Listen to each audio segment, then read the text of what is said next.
नमो बुद्धाय।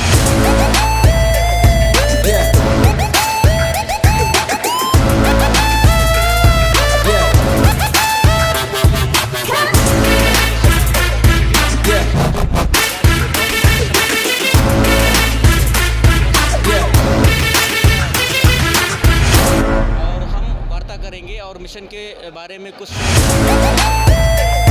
नमो बुद्धाय, जय भीम साथियों, आप देख रहे हैं द बुद्धिस्ट टाइम्स टीवी और मैं धीरेन्द्र कुमार बौद्ध। आज हम मौजूद हैं राष्ट्रीय बौद्ध महासम्मेलन लखनऊ में। जी हाँ, यहाँ पर बहुत ही विशाल कार्यक्रम का आयोजन किया गया है जो 9 अक्टूबर में जो है आज लोग भारी से भारी संख्या में हज़ारों की तादाद में यहाँ पर शामिल हुए हैं। और हम यहाँ पर आए हुए माननीय मुख्य अतिथि की लिस्ट में शामिल माननीय कैप्टन प्रवीण निखारे जी हैं और हम वार्ता करेंगे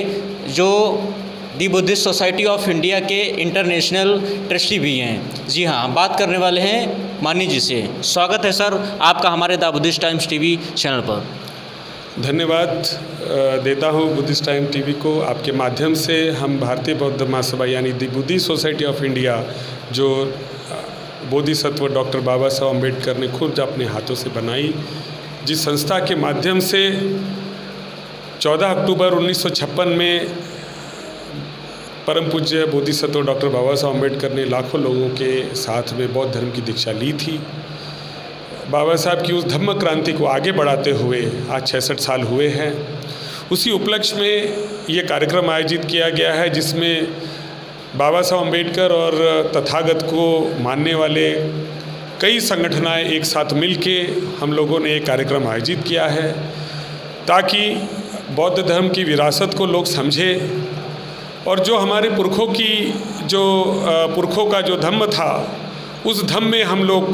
वापस जो बाबा साहब को अपेक्षित था वो हम आए, ऐसी इस कार्यक्रम की अपेक्षा है। अपने दिल से, अपने मन से और अपनी स्वेच्छा से,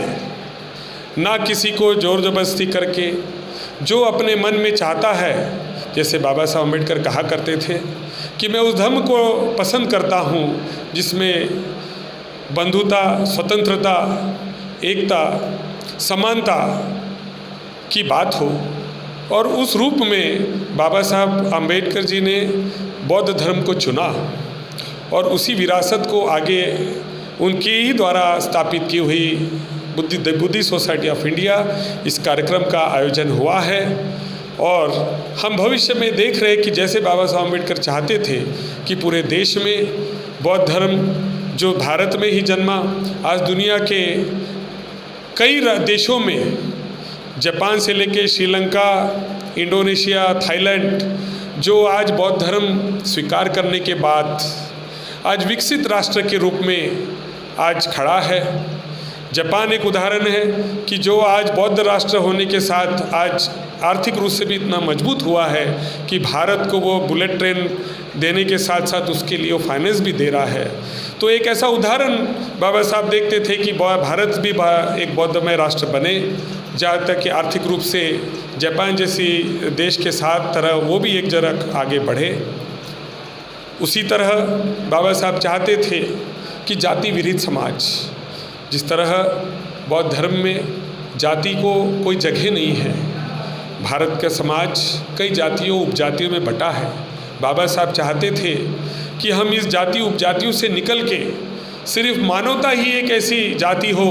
जाकि मानवता के रूप में इस बौद्ध धर्म के माध्यम से हम लोग जाति विरहित समाज के निर्माण करें। और उस दिशा में भारतीय बौद्ध महासभा की तरफ से हमने कास्टलेस सोसाइटी बढ़ाने के लिए जातियों में विवाह हो, ये हमारा एक कार्यक्रम भारतीय बौद्ध महासभा के माध्यम से हम लोगों ने लिया है। उसी तरह बाबा साहब ने शिक्षा पे बहुत जोर दिया है, तो भारतीय बौद्ध महासभा के माध्यम से हमने एक लो कॉस्ट स्कूल, यानी कि हमारे वो माँ बाप जो अपने बच्चों को नहीं पढ़ा सकते हैं और शायद वो अगर वो नहीं पढ़ा सकते तो वो अपनी शिक्षा को छोड़ के शायद कहीं छोटी मोटी जगह पे काम करने लग जाए, ऐसे बच्चों को काम करने की जगह कम से कम 12वीं तक शिक्षा हो,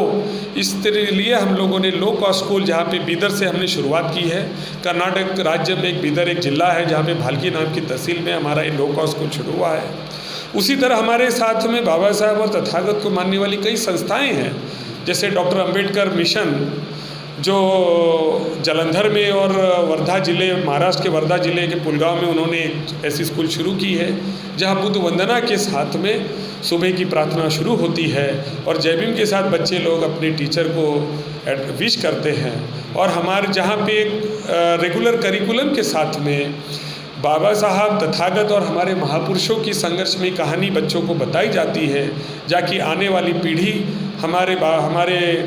हमारे पुरखों की कुर्बानी को याद रखे और बाबा साहब के मिशन को आगे बढ़ाए।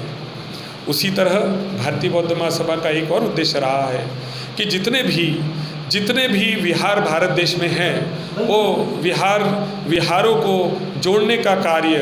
हमारा भारतीय बौद्ध महासभा करने जा रहा है। जिस तरह से कई जगह पे भारतीय लोग, हम जब ऑल इंडिया भिक्खू संघ है उनके साथ भी अच्छे संबंध रखे, 6 दिसंबर को आने वाले ऑल इंडिया भिक्खू संघ को चीवर, बाबा साहब को श्रद्धांजलि देते हुए चीवर, बुद्ध और इस धम्मा ये और तथागत की मूर्ति हम उनको दान में देने जा रहे हैं, ताकि जो भंते जो है बौद्ध भिक्खू जिसको हम कहते हैं, वो हमारे बौद्ध धर्म के एम्बेसडर है, जो हमारे धम्म का प्रचार प्रसार पूरे भारत में वो करे, ये उसका उद्देश्य है। उसी के साथ में हम ये भी देख रहे हैं कि भिक्खू ट्रेनिंग सेंटर हमारे भारतीय बौद्ध महासभा के माध्यम से बोध गया में, जहाँ थाई विहारा है, थाई लैंड की तरफ से एक बड़ा विहारा बना है, वहाँ की शुरुआत हम लोग करने जा रहे हैं। और कुछ भंते लोग जो बनना चाहेंगे, हम उनको थाईलैंड में भी 3 महीने के लिए हम भेजेंगे, ताकि वो एक अच्छे भिक्खू के रूप में ट्रेनिंग लेके वापस भारत आए और बौद्ध धर्म का प्रचार करें। उसी तरह हम ये कहना चाहते हैं कि हमारे लोग जो आर्थिक रूप से कमज़ोर है, उनको मजबूत करने के लिए बाबा साहब अम्बेडकर के पोते, जो भारतीय बौद्ध महासभा यानी the Buddhist society of India के वर्किंग प्रेसिडेंट है, राष्ट्रीय कार्याध्यक्ष है भारत के,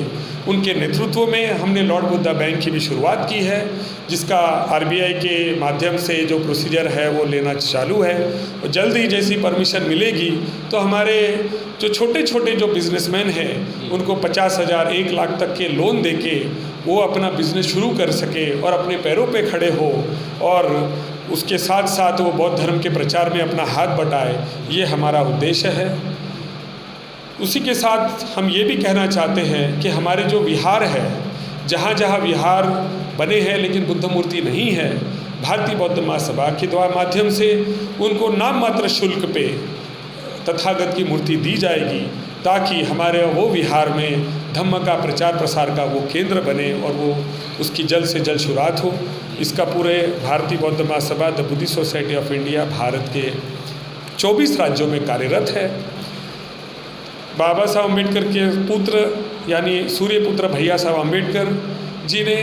बौद्धाचार्य की निर्मिति की है, क्योंकि उस समय बौद्ध भिक्खु ज़्यादा नहीं थे। वो बौद्धाचार्य के माध्यम से भी हम लोग बौद्ध धर्म का प्रचार प्रसार करते हैं, और हम ये देख रहे हैं कि 24 राज्यों में उन्हीं के द्वारा 24 शिविर, मतलब 10 दिन का शिविर, जिसमें अंधश्रद्धा निर्मूलन शिविर, जिसमें हमारी महिलाओं के लिए महिला शिविर, बच्चों के लिए बाल संस्कार शिविर, ऐसे 24 प्रकार के शिविर जो 10 दिनों के रहते हैं पूरे 24 राज्यों में भारत के वो चल रहे हैं, ताकि बौद्ध धर्म की संस्कृति लोगों को समझे, वो हमारे साथ जुड़े और आने वाले समय में करोड़ों की संख्या में अपने पुरखों की इस बौद्ध धर्म की छाया में वापस आए, दिल से आए, और बाबा साहब के भारत बौद्धमय करने के सपने को आगे बढ़ाए। यही हमारा उद्देश्य है। इसमें हम चाहेंगे कि समानता, बंधुता और स्वतंत्रता जो बाबा साहब इस धम्म के माध्यम से अपने लोगों में लाना चाहते थे, वो भारत देश में आए। लोग आर्थिक रूप से, सामाजिक रूप से, धार्मिक रूप से आगे बढ़े और भारत प्रगति के पथ पर एक दिन विकसित देश बने, यही मंगल कामना हम दी बुद्धिस्ट सोसाइटी ऑफ इंडिया की तरफ से मैं करना चाहूँगा। और बाबा साहब अम्बेडकर के पोते आदरणीय भीमराव यशवंत अम्बेडकर जी के नेतृत्व में पूरी गति के साथ में, वायु वेग के साथ में Bharatiya Bauddha Mahasabha the Buddhist society of India अपना काम कर रही है। और आपके चैनल के माध्यम से ये संदेश मैं सबको देना चाहूँगा कि हमारी दी बुद्धिस्ट सोसाइटी ऑफ इंडिया की वेबसाइट www.thebudhistsocietyofIndia.org में जाके अपना नाम दर्ज करें, उसके मेंबर बने और उसी सोसाइटी के माध्यम से अपनी बात भी रखें। और जो भी धम्म दीक्षा लेना चाहेगा उसको हम ऑनलाइन धम्म दीक्षा का भी प्रावधान उस बुद्धिस्ट सोसाइटी की वेबसाइट में है, वो स्वेच्छा से अपना नाम दर्ज करके करोड़ों की संख्या में भारत में अपने पुरखों की इस बौद्ध धर्म की छाया में आए। ये कहते हुए मैं अपने 2 शब्द पूरे करता हूँ। जय भीम, नमो बुद्धाय, जय संविधान। बहुत बहुत धन्यवाद आपका सर। और दर्शकों से मेरा कहना है कि आप देख रहे थे द बुद्धिस्ट टाइम्स टीवी के माध्यम से, और सर ने जो हमें समय दिया उसके लिए बहुत बहुत धन्यवाद आपका। देखते रहिए द बुद्धिस्ट टाइम्स टीवी, फिर मिलेंगे नेक्स्ट वीडियो के साथ। जय भीम, नमो बुद्धाय।